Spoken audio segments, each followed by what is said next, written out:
Saudara dan saudari yang dikasihi Tuhan, selamat jumpa kembali dengan saya, Romo Valentinus Tejantara SC, di rumah kita tercinta, Wisma Kencana Channel. Semoga Anda semua dalam keadaan sehat, damai, sejahtera, dan bahagia. Dalam tayangan video kali ini, kita akan membahas masalah rumit yang terjadi dalam hidup perkawinan dan keluarga.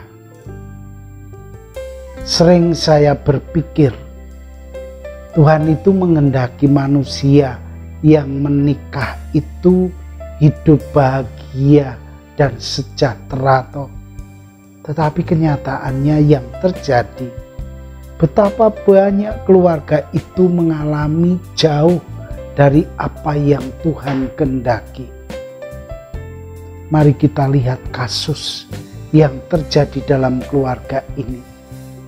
Kita baca suratnya.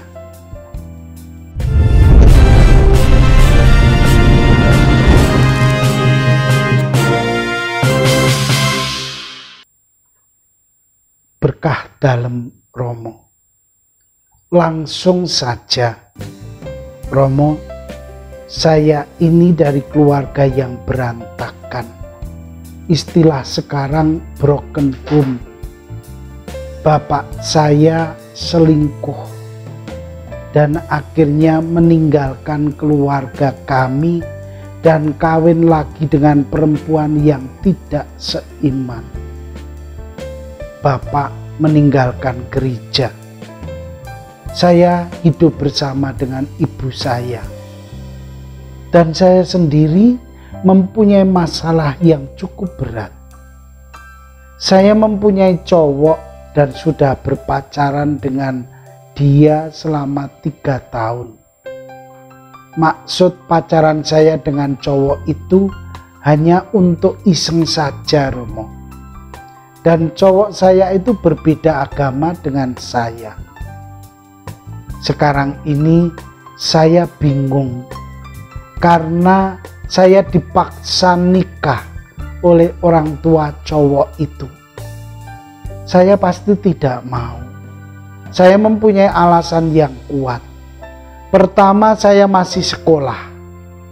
Kedua, saya orang Katolik dan tidak mungkin meninggalkan keyakinan saya. Romo, bagaimana jalan keluarnya? Dan bagaimana caranya saya putus dengan pacar saya? Apakah saya harus cari dukun, Romo? Mohon tanggapannya. Salam saya, Ninda di Jambi.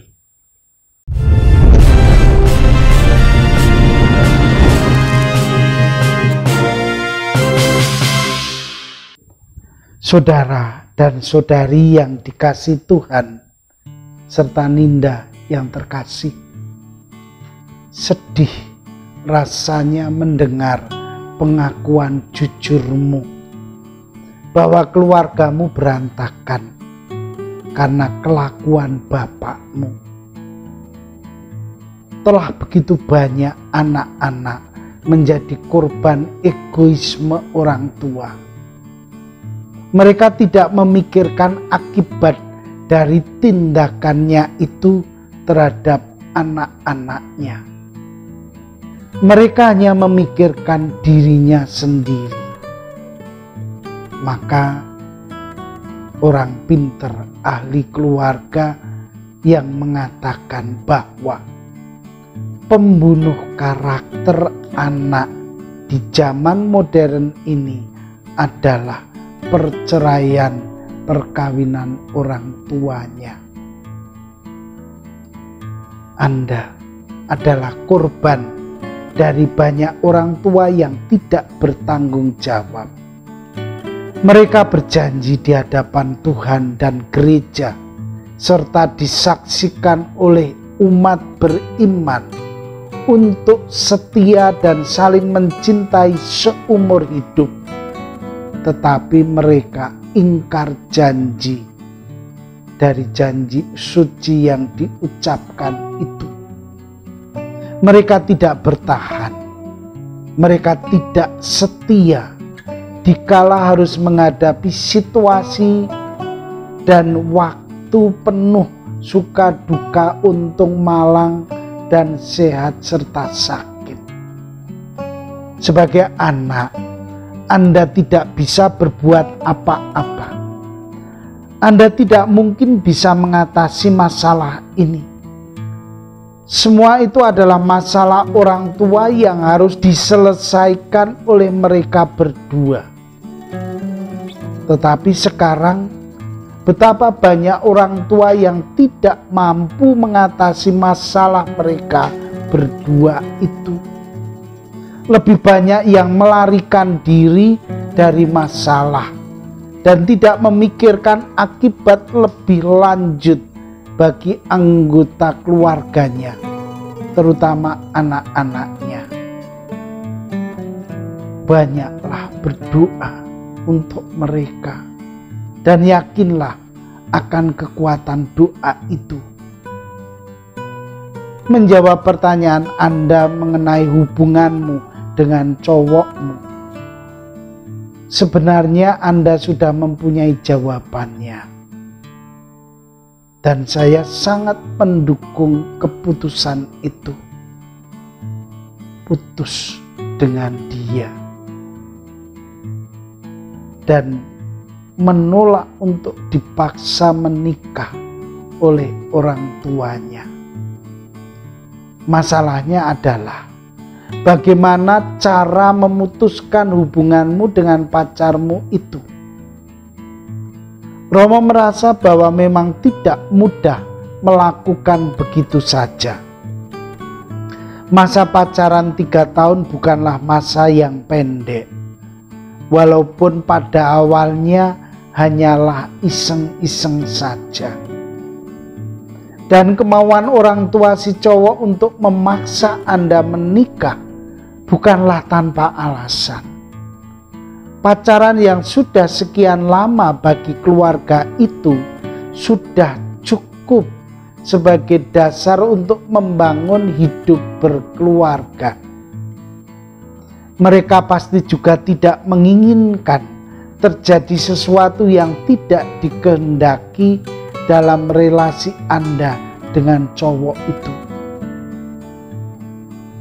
Maaf, menurut hemat saya, menggunakan jasa dukun bukanlah jalan keluar yang baik dan yang sesuai dengan iman kita. Jalan yang terbaik adalah berdiskusi bersama, berkomunikasi. Artinya mencari waktu yang baik untuk bisa bertatap muka dan bisa berbicara bersama-sama secara terbuka. Bicarakan masalah Anda dengan pikiran dan emosi yang dingin, dan sertailah dengan sikap, niat, dan kehendak yang baik.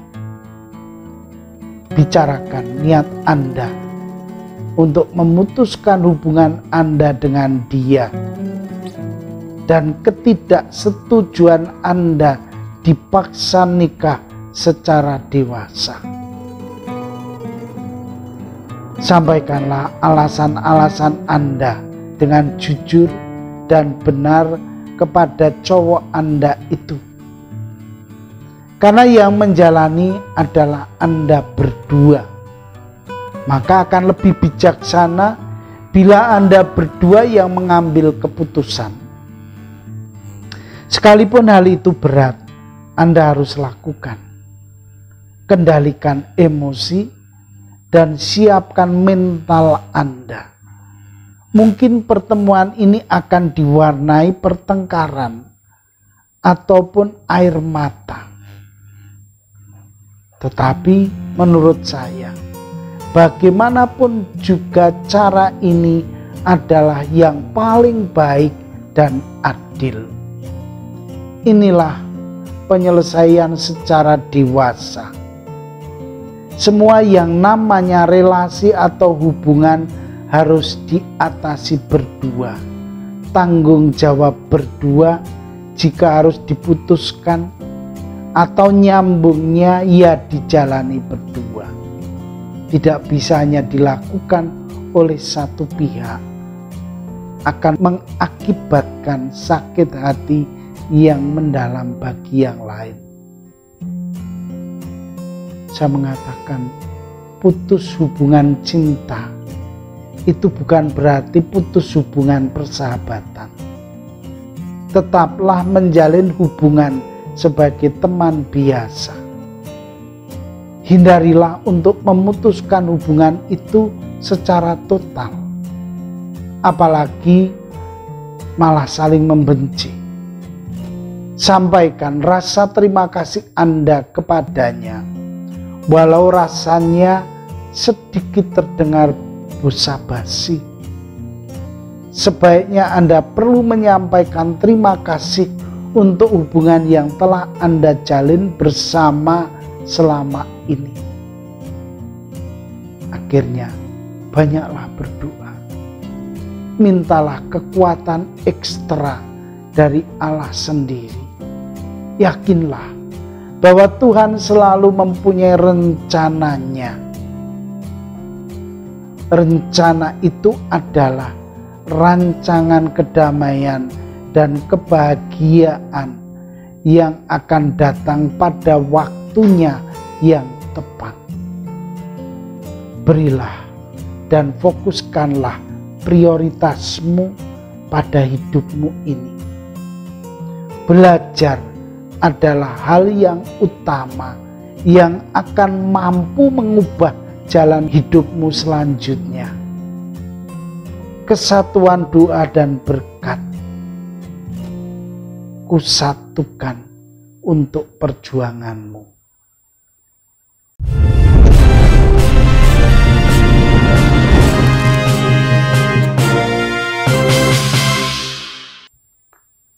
Saudara dan saudari yang dikasihi Tuhan, memperhatikan kasus yang baru saja kita dengarkan dan saya tanggapi ini, ada beberapa hal penting yang perlu kita perhatikan dalam keluarga. Dari kasus yang saya hadapi dalam konsultasi keluarga, betapa banyak orang tua yang masih sangat egois dalam kehidupannya. Sudah menikah, komitmen dan berjanji, tetapi tidak sadar akan apa yang telah mereka lakukan itu.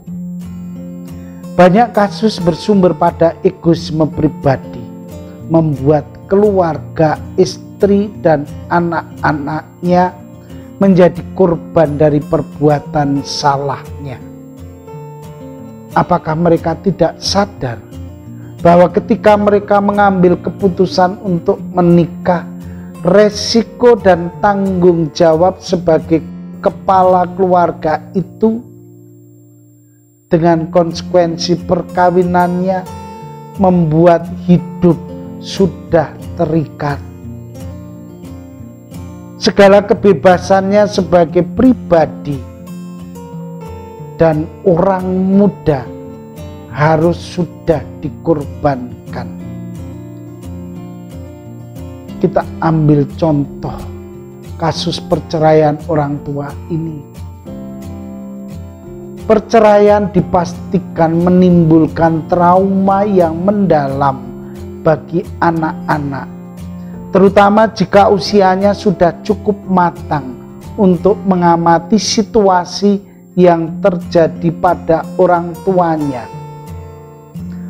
Anak akan mengalami stres, merasa terabaikan, merasa tidak dicintai, kecemasan berlebihan, dan efek psikologis lain yang mungkin akan terjadi dalam waktu yang lama sekali. Perceraian juga menyebabkan anak yang beranjak remaja mudah terpengaruh oleh hal-hal buruk yang ditemuinya dalam pergaulan sehari-hari, seperti merokok, minum alkohol, dan lebih parah lagi narkoba. Hal ini disebabkan anak merasa tidak lagi diperhatikan oleh orang tuanya yang sibuk dengan masalah rumah tangga mereka. Apalagi jika perceraian melalui proses yang tidak mudah, sehingga masing-masing orang tua membutuhkan waktu untuk memulihkan dirinya sendiri, sehingga mereka mengabaikan anak. Ini akan menjadi lebih parah lagi pengaruhnya. Tidak dapat dihindari, efek perceraian membuat anak sulit bersosialisasi dengan teman-temannya. Anak akan merasa malu, rendah diri, dan iri pada teman-temannya yang masih memiliki keluarga yang utuh. Dalam jangka panjang, perceraian dapat menyebabkan anak menjadi apatis saat mulai hubungan dengan lawan jenisnya. Anak cenderung merasa takut untuk berkomitmen dan menganggap bahwa hubungan dengan lawan jenis itu tidak penting dan hanya berujung pada perpisahan. Saudara yang dikasihi Tuhan, hilangnya kasih sayang yang utuh dari kedua orang tuanya membuat anak berpotensi melakukan seks bebas saat ia mulai berpacaran dengan lawan jenisnya, karena merasa tidak ada yang memperhatikan, sekaligus sebagai bentuk protes dan kekecewaan terhadap perceraian orang tuanya. Mungkin saja anak melakukan hubungan seks terlalu dini, yang tentu saja membawa efek mengerikan di kemudian hari. Dalam perjalanan berumah tangga, terkadang kita akan menemui badai yang siap memporak-porandakan kehidupan rumah tangga. Anak-anak kerap merasa perpisahan orang tuanya adalah bagian dari kesalahan mereka, sehingga mereka mulai menyalahkan diri mereka sendiri. Jika dibiarkan, mereka akan berkutat dengan pikiran bahwa mereka buruk, nakal, tidak bisa membuat bangga, membuat pertengkaran orang tua, membuat kekecewaan, dan menyebabkan orang tua berpisah. Orang tua yang tidak menjelaskan penyebab perceraian kepada anak-anak yang beranjak dewasa menyebabkan anak bertanya-tanya dan terus-menerus berpikir bahwa merekalah penyebab orang tuanya tidak bahagia. Saudara dan saudari yang dikasihi Tuhan, inilah yang sering dikatakan bahwa perceraian orang tua menjadi penyebab utama rusaknya kepribadian anak-anak mereka. Saya berharap ini menjadi perhatian utama dalam hidup perkawinan Anda. Ingat, anak adalah fotokopi kehidupan dan masa depan Anda. Anda rusak, mereka rusak. Anda baik, anak Anda akan baik. Buah jatuh tak jauh dari pohonnya. Akhirnya, terima kasih atas perhatian Anda. Terimalah salam saya. Vivat Cor Jesu per Cor Mariae. Hiduplah hati kudus Yesus melalui hati Bunda Maria. Amin.